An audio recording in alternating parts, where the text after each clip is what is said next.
S, ಮತ್ತೊಂದು breaking news ಇದೆ. ಭಾರತದ ಜೊತೆ ಮಾತುಕತೆಗೆ ಸಿದ್ಧ ಅಂತ ಪಾಕಿಸ್ತಾನ ಇವತ್ತು ಹೇಳ್ತಾ ಇದೆ.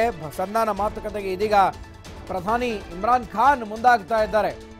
ಇಮ್ರಾನ್ ಖಾನ್ ಮೂಲತಃ ಕ್ರಿಕೆಟಿಗ, ಸಾಕಷ್ಟು ಬೌನ್ಸರ್ಗಳನ್ನು ಎಸೆದಷ್ಟೇ ರೂಢಿ ಅವರಿಗೆ. ಆದರೆ ಇವತ್ತು ಎಲ್ಲ ಬೌನ್ಸರ್ಗಳಿಗೂ ಅವರು ಬೋಲ್ಡ್ ಆಗ್ತಾ ಇದ್ದಾರೆ. ಸಂಧಾನ ವಿಷಯದಲ್ಲೂ ಕೂಡ ಡಬಲ್ ಗೇಮ್ ಆಡ್ತಾ ಇದೆ ಪಾಕಿಸ್ತಾನ. ಒಂದು ಕಡೆ ಸಂಧಾನದ ಮಾತು, ಮತ್ತೊಂದು ಕಡೆ ಗಡಿಯಲ್ಲಿ ಅಪ್ರಚೋದಿತ ದಾಳಿಗಳನ್ನು ಮಾಡ್ತಾ ಇದೆ. ಒಂದು ಕಡೆ ಶಾಂತಿ ಮಂತ್ರ, ಮತ್ತೊಂದು ಕಡೆ ಸುಮಾರು 20ಕ್ಕೂ ಹೆಚ್ಚು ಯುದ್ಧ ವಿಮಾನಗಳು ಭಾರತ ಹಾಗೂ ಪಾಕಿಸ್ತಾನದ ಗಡಿಯನ್ನು ದಾಟಿ ಹದ್ದು ಮೀರಿದ ವರ್ತನೆಯನ್ನು ನಡೆಸಿದ್ದಾವೆ.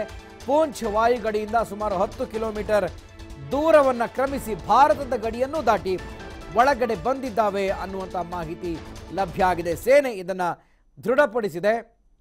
ಪಾಕಿಸ್ತಾನಕ್ಕೆ ಸಂಬಂಧಪಟ್ಟಂತಹ 20ಕ್ಕೂ ಹೆಚ್ಚು ಸಮರ ವಿಮಾನಗಳು ಭಾರತದ ಗಡಿಯನ್ನು ದಾಟಿದ್ದಾವೆ.